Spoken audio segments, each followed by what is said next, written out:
Take full responsibility for what happens to you. It's one of the highest forms of human maturity, accepting full responsibility. It's the day you know you've passed from childhood to adulthood, the day you accept full responsibility. And another note, learn to reap in the fall without apology.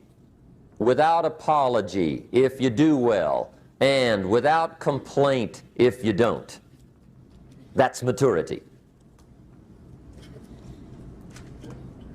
I used to have that long list of reasons why I wasn't doing well. To explain. You got to explain, right? Otherwise you're going to look bad. I used to have this funny list called Reasons for Not Looking Good.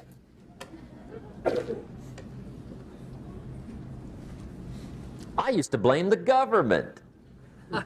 I mean, you can believe that or not. It was at the top of my list. I had a lecture second to none. The government. That was on my list. I used to blame taxes. Look what you got left after they take everything. And they expect you to do well. That was on my list there.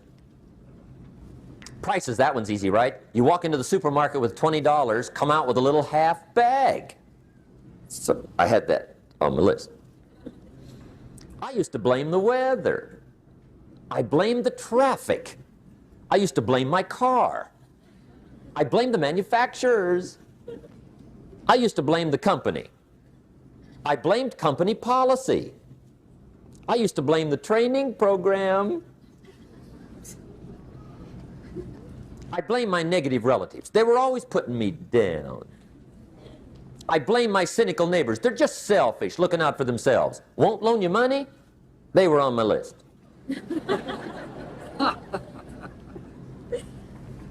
I used to blame the economy. I blamed the community. That's a pretty good list for not doing well, isn't it? I thought it was good. I'll never forget one day, Mr. Schoaf is very kind, but he was also very blunt, and this was no exception. And I'm glad he was blunt. There's a lot of things I'd have missed if he hadn't have been blunt. One day, with sort of a curious look on his face, he said, "Jim, just out of curiosity, tell me, how come you haven't done well up until now?" Excellent question. I thought, well, so I won't look too bad, I'll go through my list. And this list I just gave you, I put that on him. And he was very patient. He let me go through the whole thing, the government, the weather. I went through this whole thing. When I finished, he looked my list over very carefully. He said, "Mr. Rohn, big problem with your list. You ain't on it." How brilliant.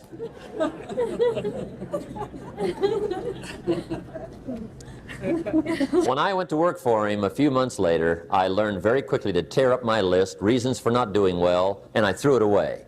And I got me a fresh piece of paper. And I put one word on it. Me. There's a Black Heritage spiritual that says, "It's not my mother nor my father, nor my brother nor my sister, but it's me, oh Lord, standing in the need of prayer." See, I used to blame everything outside. And then let me give you a little philosophy that helped turn my life around. For your notes, here it is. It's not what happens that determines the quality or the quantity of your life. It's not what happens. And the reason is because what happens happens to about everybody. No different. The sun went down on all of us last night. A common event, a happening. And I found out that the same things can happen to two different people. One gets rich and one stays poor. Why is that? It's because it's not what happens, but rather it's what you do that changes everything. So that's a key phrase. It's not what happens, it's what you do. What happens is about the same. You might put that in parentheses here. Same. What people do, that's what's different. Anything can happen, right? Everything can happen. I've heard all the stories. I've been one of the stories. Hey, we could all tell stories all night long, right? Happenings. Anything can happen. Have you heard of Murphy's Laws? Anybody here heard of Murphy's Laws? Okay, most of you have. Murph had these laws. One of them was, if anything can go wrong, it will. That's one of Murphy's Laws. He was not one of the great positive speakers of the day. But anyway, it's still true though, right? Anything can go wrong, everything can go wrong. For sure. I've fallen out of the sky so many times. Once to the tune of a couple of million. Devastating. Took me a while to survive that one. Now, it wasn't all that much, but it was all I had. Right? I mean, that's when it's much, right? When it's all you got. If you got 3, 2 go, you got 1 left, you ain't looking that bad. But when it all goes, has anybody been there when it all went? Anybody? Come on, the rest of you liars. Go ahead. Hey, we've all been there, right? When it all went. Of course, it used to be a long time ago, right? When you ran out of money, got to 0, you were all through. Heck, now you can whistle right on by 0, right? I mean, they will bury you. That's what they will do.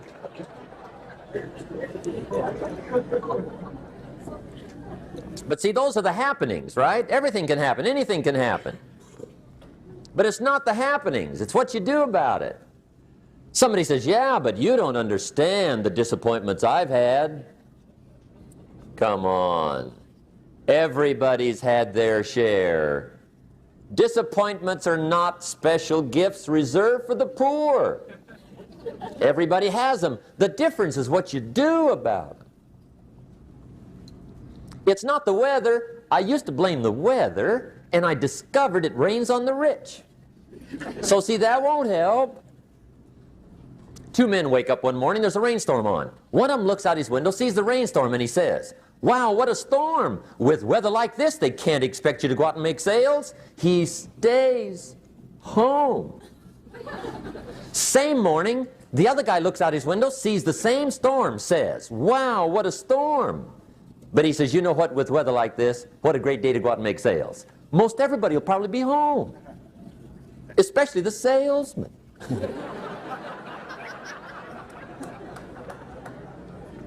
See, that's the difference in how your life works out. It's not what happens, it's what you do. So here's one of the key questions of the evening. Starting tomorrow, what are you going to do that'll make a change in your life's direction? Good question. What are you going to do starting tomorrow that'll make a difference? Now see, if you don't do something starting tomorrow that'll make a difference, guess what? It's gonna be the same. And see, that way you can guess what the next 5 years are going to be like. Look at the last 5. Because the next 5 are going to be like the last 5 unless you, major key, tomorrow, change it all. Or change a little, or change something, or don't change. It's choice time. You can do whatever you want. But it's nice to know any day you wish you can change your whole life. What can you do starting tomorrow that'll make a difference? Good question. What can you do with economic chaos, massive disappointment? What can you do with a broken heart? What can you do when it won't work? Good question. Tomorrow, you can do the most remarkable things, no matter what happens. Let's start with that. Human beings can do unbelievable things. Incredible things. A man can do the most amazing things with the most unamazing circumstances. A woman can do the most remarkable things with the most disastrous circumstances. There's plenty of proof. I found out kids can do remarkable things. That is, if they have remarkable things to do. I also found out if they don't have remarkable things to do, no telling what they'll do. But see, kids can do remarkable things. People can do remarkable things. I'll tell you why human beings can do remarkable things. It's because they are remarkable. That's why. They're not dogs, animals, fish, birds, amoebas. Humans are different than any other creation.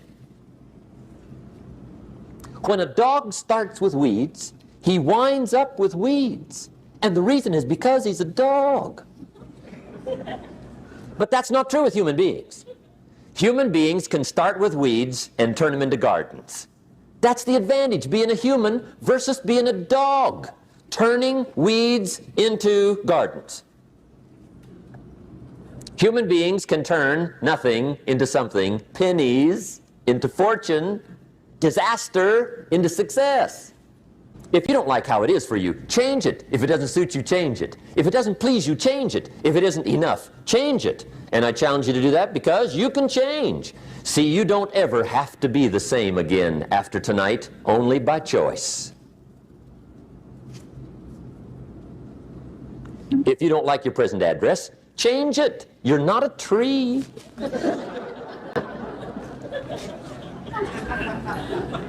Now, let me give you 3 steps to personal development. Let's get down to the nitty-gritty. What does it take to really make the changes starting tomorrow? It takes more than philosophical pronouncement. I know that. It also takes more than enthusiasm. I know we're hearing a lot about enthusiasm these days, but see, that just won't do the job. We're still hearing the old cliches of the 30s, right? To be enthusiastic, you must act enthusiastic. But see, that's not going to help. After you have leaped about, there are some things you've got to do, or it isn't going to change. See, you can get all excited about lifting 200 pounds till you get to the gym. And then you need a new excitement. And the new excitement is called discipline. Major step to human progress. Discipline. If there's one thing to get excited over, that's it. Get excited over your ability to make yourself do the necessary things. What could you make yourself do starting tomorrow that would change it all? No telling. Now, see, that's exciting. On any given day, you can massively change the direction of your life. Murder is a clear example that any one person on any given day can forever alter the course of their life. It just happens to be a negative act. But just as sure as you can commit a negative act, you can also commit a positive act and forever alter your life, whenever you wish. Now that's exciting. And whatever that act might be that changes your life.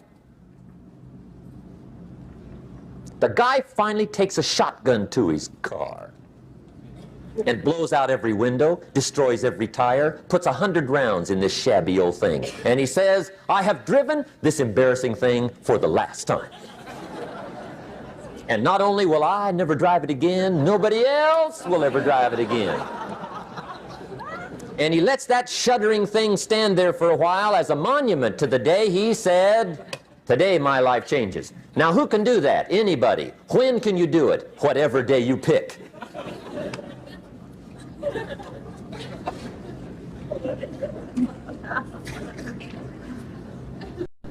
Now here's the key to discipline. Start with the little disciplines, get excited over the little disciplines, and get right on those, because those will lead to the big ones. You can't handle the big challenges in life unless you take on the little ones. Make a list of all the things you can do, get right on those, discipline yourself for those, both for the results and for the muscle and for the practice, so that when life hands you some big challenges, you'll be ready, you'll have the muscle. But see, if you don't handle the small ones, you can't take care of the big ones. Okay, here's what else it takes for life change. Self-motivation. Key phrase, self-motivation. I don't know why we call it self-motivation. It's really the only kind there is. You got to motivate yourself. Because I found out you can't change people. They can change themselves, but you can't change them. Lord knows some I've tried. But see, it won't work. People have to change themselves. I learned some of those lessons early. I built a little sales organization way back in those early days. I'm 25. And I had some nice people. I said, I'm going to make these people successful if it kills me. I almost died, right? I mean, you can't do that.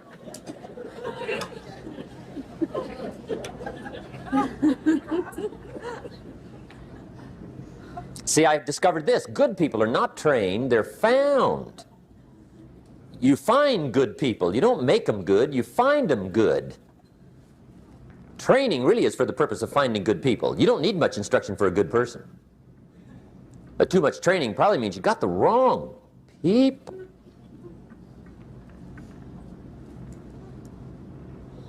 So you got to find the right people. That's the key to getting a good job done.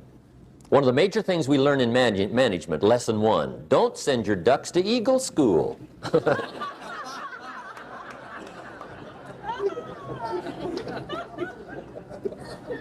Because it won't help. I mean, I'm telling you, it won't help, no matter how good your school is. And the little eagle badge and little eagle hat, I'm telling you, it won't help. It won't help. You can tell whether your school's done any good, right, is when it's over, right? The duck goes for his first rabbit and makes him a friend. You say, no, no, no. Anyway, so it takes self-motivation to really alter your life. And you don't want to give self-motivation away to somebody else and make it somebody else motivating you. The guy says, boy, if somebody just come by and turn me on. What if they don't show up? Right? See, you got to have a better plan for your life. Okay. Now, if you're excited and you're ready to change, let me give you 3 steps to start life change that can change your life, your personality, your lifestyle, everything can change. Here's the steps. Number 1, find out how things work. The first key to doing better is find out.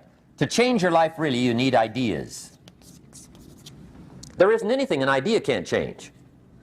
And Schoaf taught me the major problem is lack of an idea, not a problem. At first I didn't have any money. I said to Mr. Schoaf, I don't have any money. He said, that's not a problem. Now see, up until then I always thought it was. Right? I was confused. He said, no, no, the problem is lack of an idea on how to create money and wealth. It isn't lack of money, it's lack of ideas. So if you get the ideas, see, you can change anything. Now to get ideas, you need a constant study of finding out. Now, Schoaf also said, when you find out something that works, put the information in your journal. Don't use your head for a filing cabinet. Put it in your journal so that you can do the next best thing. Repetition, repetition, repetition. Go over it. And if you repeat it, go over it, sure enough, someday, some mysterious day, the idea takes root, starts to grow, and shows up in your bank account, and your dress, and your personality, and your lifestyle. But capture the ideas in your journal. Find out how things work. Schoaf gave me this word for my life change. He said, study. Great word. If you wish to be successful, study success. If you wish to be happy, study happiness. If you wish to be wealthy, study wealth. Don't leave it to chance. Make it a study. Some people just go through the day with their fingers crossed. See, that won't do it. You've got to study the things that can change your economic, social, spiritual, personal life. Now, here's a qualifying phrase. And we'll have several of these qualifying phrases throughout the seminar. Here's the first one. You may not be able to do all you find out. I understand that. You may not be able to do all you find out, but you should find out all you can do. See, you don't want to wind up at the end of your life and discover that you've lived only 1/10 of it. And the other 9/10 went down the drain. Not for lack of opportunity, for lack of information. So that's number 1, find out how things work. Now here's the best human virtue for finding out, curiosity. Make a note of that. Curiosity. Be curious. You might add a word to it that'll help. Childish curiosity.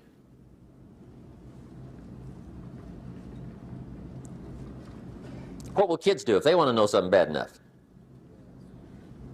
Bug you, that's the phrase. They can ask 1,000 questions. You think they're through? They got another 1,000. They'll drive you to the brink. It's a virtue. When you gotta know, be like a child. In fact, Jesus, the master teacher, said, unless you can become like little children, you might as well forget it. You don't have a prayer. Excellent advice. You got to be like children. 4 ways, in my opinion, to be like a child. Number 1 is curiosity. Number 2 is excitement. Get excited like a child over your ability to make yourself do anything for change. 3rd is faith. Have faith like a child. Adults are too skeptical. And 4th is trust. Trust is a childish virtue, but the rewards are incredible. So be like a child. Now, if you're curious, let me give you 3 ways to find out how to change anything. Any life direction, any dimension. Here's 3 ways to find out how to change anything. Number 1 is to read. Become a good reader. All of the successful people I know and work with around the world, they're all good readers. Curiosity drives them to read. They got to know. They just read.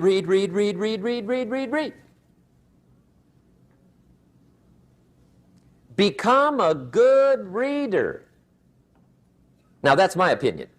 Listen to the other lecturers and listen to me and make up your own mind. Don't be a follower. Be a student. Okay? I say, really, for life change, you got to read. One way to learn is from your own experiences, but another way to learn is from other people's experiences. See, one book might save you 5 years if you read it. Did you know there's books on how to be stronger, more decisive, be a speaker, be a leader, have a better effect on other people, develop your personality? Did you know there's books on that? And people don't read them? How would you explain that? And they can read. Did you know that hundreds of successful people have written their stories in books and they wrote down how they did it and people don't read it? How would you explain that? The guy's busy, I guess. You know, you get tied up. The guy says, well, yeah, you work where I work. By the time you struggle home, it's late. You got to eat a bite of supper, watch a little TV, get to bed. You can't sit up half the night reading. And the guy's behind on his car payment. Good worker, hard worker, sincere. But you got to be better than sincere and work hard. Otherwise, at the end of your life, you'll wind up cold, stony broke. You got to be better than a good worker. You got to be a good reader. My opinion. Now, you don't have to read half the night. Okay? Although if you're broke, that's not a bad place to start, right? Get on with the cure. But put this in your notes, 30 minutes a day. Just devote 30 minutes a day to reading. Stretch it to an hour if you can. But at least 30 minutes. Half rich isn't bad.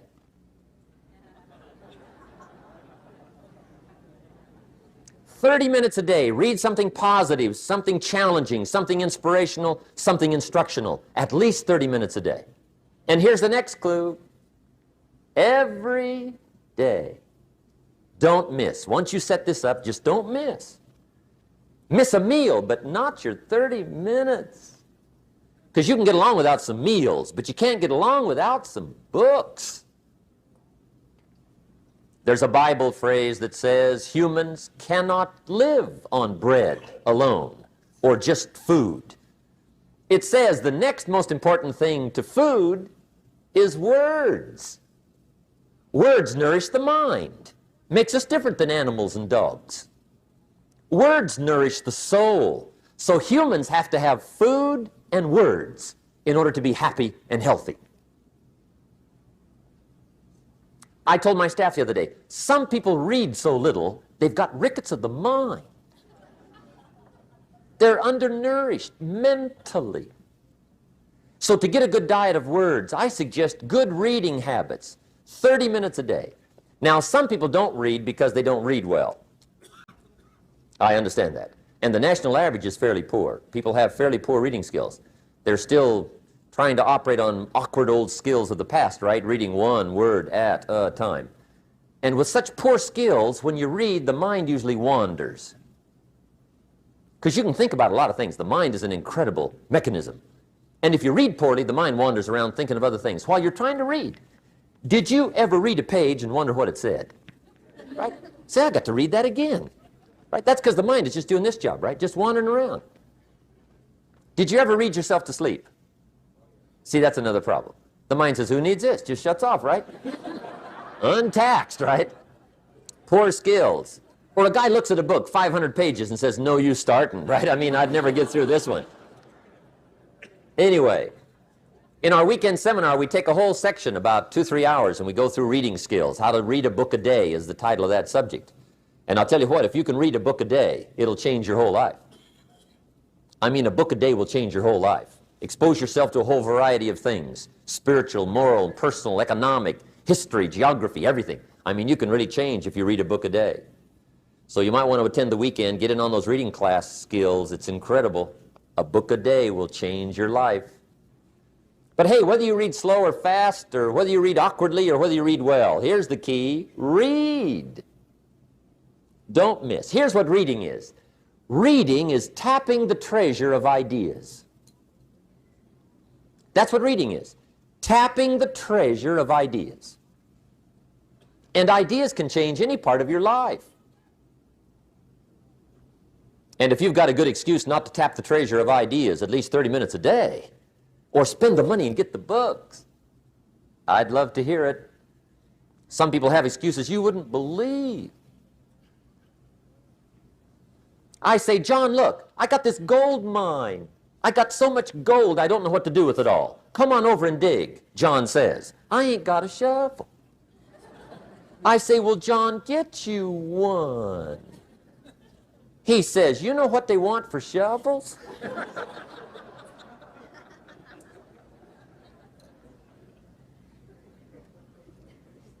Let me give you the 2 books that started my library at age 25.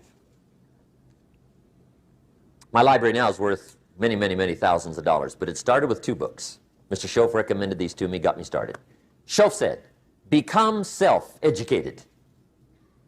He said, standard education will get you standard results.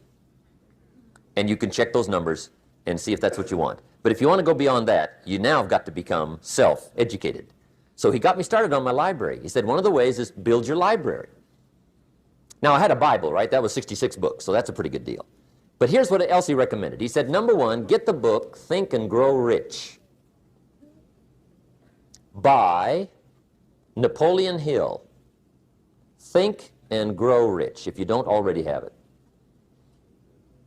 The title should intrigue you. Think and Grow Rich. I found that book in a second-hand bookstore. I paid 47 cents for it. I've still got it. It's one of the rare hardback covers. I read it several dozen times. Schoaf taught me, repetition is the mother of skill. Some of the ideas in that book helped to change my life. As I look back on it now, the book was worth several $100,000, and I bought it for 47 cents. What a lesson I learned, the difference between cost and value. Before I met Mr. Schoaf, I used to ask, how much does it cost? After I met Mr. Schoaf, I asked, how much is it worth? I started basing my life on worth instead of cost, and everything changed. But that was book 1, Think and Grow Rich. The second book he recommended I get was a book on nutrition. Schoaf said, study nutrition. I think that first book was by Adele Davis. Eat Right to Keep Fit, I think. I've got lots of them now, but I think that was the first one. Schoaf said study nutrition, and there's all kinds of books on nutrition. Just read them all. Some are a little weird, but read them all. Right? If you're weird, do the weird stuff. I mean, whatever. But read them, then make up your own mind. Remember, don't read and become a follower. Read and become a student. Make up your mind, find a plan that works good for you, but get the books on nutrition. Here's what Mr. Schoaf said to me. Vitality plays an important part in doing well. Vitality. He said some people don't do well because they don't feel well. It's not that they're not intelligent. It's that they're ill. They don't have the zing and the fire and the vitality to do well. So he put it right on me about studying nutrition. He said, Jim, you wouldn't believe it. He said, I got this friend of mine raises racehorses. The guy's got 9 books on how to feed horses. He does not have a book on how to feed himself. He said, my friend studies horse nutrition. Studies it. Vitamins, minerals, trace minerals, protein, amino acids, carbohydrates, fats, enzymes, proper balance for his horses. Schoaf said, he's a fanatic. And he said, you ought to see his horses. They're magnificent, beautiful, powerful animals. They can run like the wind. And he said, you ought to see him. He's a wreck. He said, the guy feeds his horses better than he feeds himself. Do you believe that? In my later studies, I discovered some people feed their dogs better than they feed their kids, if you can believe that. Anyway, I didn't mean to give you a health lecture here tonight, okay? But hey, take care of yourself. Work on that part, because it's one of the answers to doing well. There's even a Bible phrase that says, many times the spirit is willing, but the body's weak. Now see, you're in trouble. And that is a problem. You wake up in the morning and the mind says, let's go get them. And the body says, I can't even get out of bed. So you got to work on both sides of this, right? Okay. But get your library started. Get the books. Put it together. Books are the trademark of civilization. It's fascinating to walk into someone's home and browse through their library, because your library says something about you. So put your reading together. Very important. Here's the second way to find out how to change your life. And that's to listen. Get around successful people and listen. Now, you can also learn from unsuccessful people. Take notes on both, negative and positive. On the negative, the notes are called What Not to Do. And you got to learn what not to do as well as what to do. So learn from the negative as well as the positive. Okay? Find out what poor people read and don't read it. Right? That's good information. Learn from the negative. But now you can also learn from the positive. Get around successful people. Listen to what they say. Listen to how they say it. It's important. We've all got about 16 waking hours. Practice listening those 16 hours. And I say practice listening because listening isn't easy. I found out it's easier to talk than it is to listen. But if you will practice listening the 16 hours you're awake, sure enough, from surprising sources comes great ideas. In sales training we teach, if you want to learn sales, listen to the kids. Kids have got to be the master salespeople of all time. They have no equal. Father tells his young son, no, you cannot have an ice cream cone. 30 minutes later, he's licking on one. That'd be 30 minutes worth listening to. They got moves you wouldn't believe. Persistence runs deep like the ocean. And the kids never took a class on how to overcome objections. They already know how. They don't need classes. You tell kids no. That goes right on by. They give you 3 good reasons. Just say no. It goes right on by. They give you 3 more. They're masters. So listen and learn. Now, here's some of the best advice I've got for the whole evening. It won't get any better than this. This is it. Poor people ought to take rich people out to dinner and listen. That's some of the best I got. If a guy's not doing well, one of the first things he ought to do is find a guy that is doing well and offer to buy him his dinner. Spend $50, $60, $80, $100. Go for the full 9 course. Start him on the juices and hors d'oeuvres. Get him started talking. The salad takes 15 minutes. Keep it rolling. Biggest steak in town takes 45. Keep it rolling. Pour on the dessert. Stretch that meal out about 2 hours. If you get a successful person to eat and talk for 2 hours, They're liable to drop ideas in your lap, change your life. Multiply your income by 2, by 3, by 5. But you're right. Poor people don't usually take rich people out to dinner. That's the problem. The guy said he's rich, let him buy his own dinner. I'm not coming up with any money. And he says, besides, you work where I work. By the time you struggle home, it's late. You're lucky to get your own supper, let alone running around trying to find a rich man to feed. And the guy's behind on his house payment. Good worker, hard worker, sincere. But you got to be better than sincere. Work hard. You wind up broke. You got to be better than a good worker. You got to be a good listener. And remember, what you read and what you hear, put the good stuff in your journal. Now, here's the third way to find out how to change your life. And that's to observe. You can pick up a lot of ideas just by watching. Get around successful people and watch. Here's why. Success leaves clues. Watch how the man shakes hands. Watch how the lady responds. People who do well do certain things over and over and over and over. And if you're clever, you can pick them up.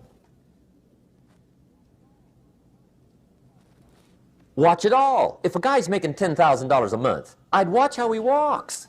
Maybe that's it. Copy his funny little walk. Somebody says, well, that's kind of a silly walk. Say, it's 10,000.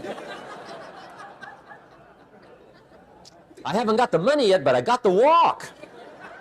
It's bound to start somewhere. What I ask you tonight is to be unusual and be a good observer of what's going on. You can pick up ideas that can change your life starting tomorrow. Just be a more careful observer. Now remember, there's two ways to see. One is called sight. See with your eyes. The other one is called insight. See with your mind. See with your eyes, you'll see things. See with your mind, you'll see answers. Put your eyes and your mind to work. And the best advice on developing sight and insight is pay attention. Don't miss anything. In the weekend seminar we teach, one of the greatest fatalities to success is preoccupation, lack of concentration. The guy's mind wanders. See, you wind up average. You've got to learn to zero in and concentrate. I read a good article one time, Reader's Digest. The title was, Wherever You Are, Be There. Excellent. Don't miss anything. Now, we've lingered a little bit long on number one here for personal development. Find out how things work, but it's so very important finding out. And I've given you 3 ways to find out. Now, here's the second step to personal development. Okay, number 1 was find out how things work. Here's number 2, go to work.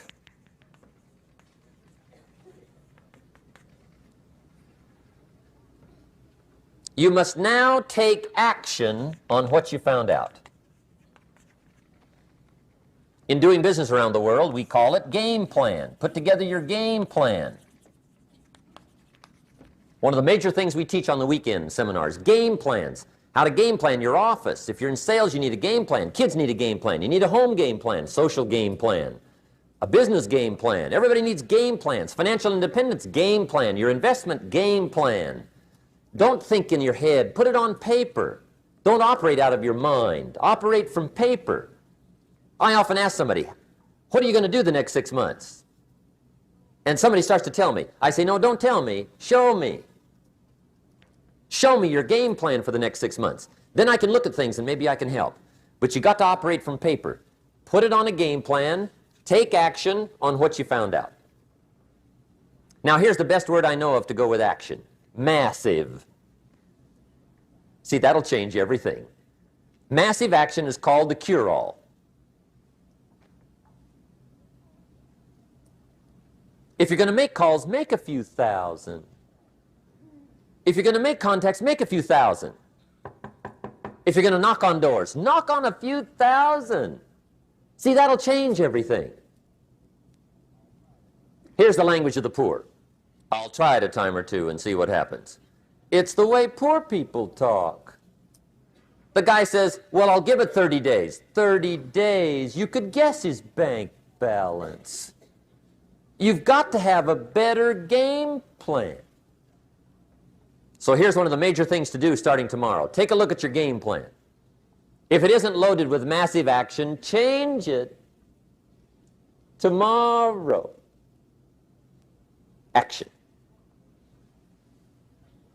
The formula really works like this. Pick up a good idea, take heavy action. Pick up a couple of good ideas, take heavy action. That's the formula for success. Heavy action.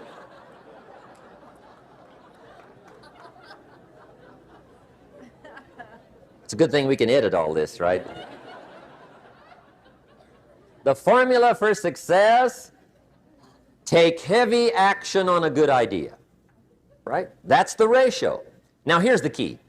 Don't wait till you've learned 2,000 or 3,000 things, because that way you'll use up all the time.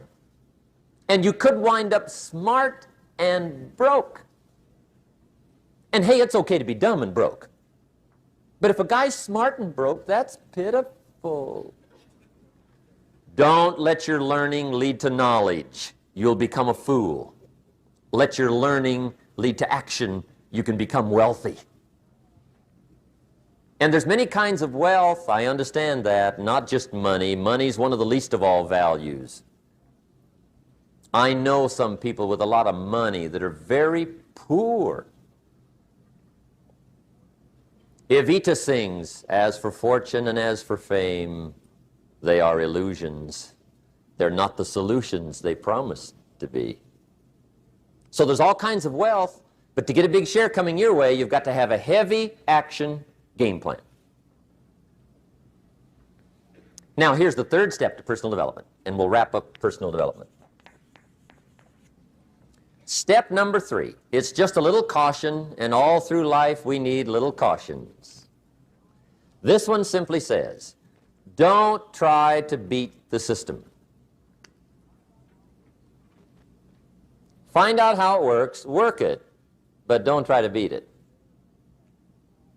Some people learn just enough to start slicing it, shading it, thinning it, cutting corners, and looking for cheap answers. See, don't fall for that. You'll wind up with a cheap life. Find out how it works best and do it that way. Even though it seems to take a little longer, do it right. Don't compromise with right. Now, under this step, here's another key.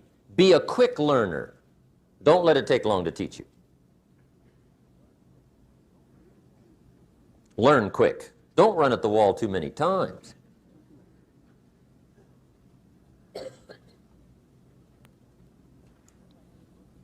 Learn quicker. One guy said he broke his nose 7 times in the same place. Somebody says, looks like you'd stay out of that place. Learn quicker. Now the third point here is don't be stubborn. See, some people won't change even when a better way comes. They say, well, I've been doing it this way 30 years. Hey, be ready for change. If it's a better way, go for it.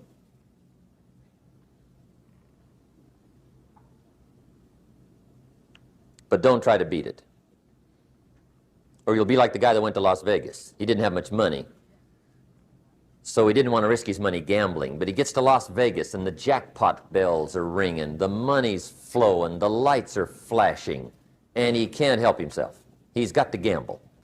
But instead of gambling with his cash, he decides to play the mental gambling game. And the brilliant scheme he worked out goes like this. He'd pick a number like number 3. Mentally, he would bet a certain amount of money on the number. And whether it won or lost, he would jot down that amount in his little pad. I would have won $5 if I'd have made that bet, just to keep track of it, win or lose. That way, come midnight, he can calculate how he's doing, win or loser, how much, only not his money. Keep his money. Just play this mental gambling game. So here he is around the gambling table, everybody else shelling out their hard-earned cash. He's got this brilliant scheme. Instead of betting with his money, he's betting with his mind, and he lost his mind.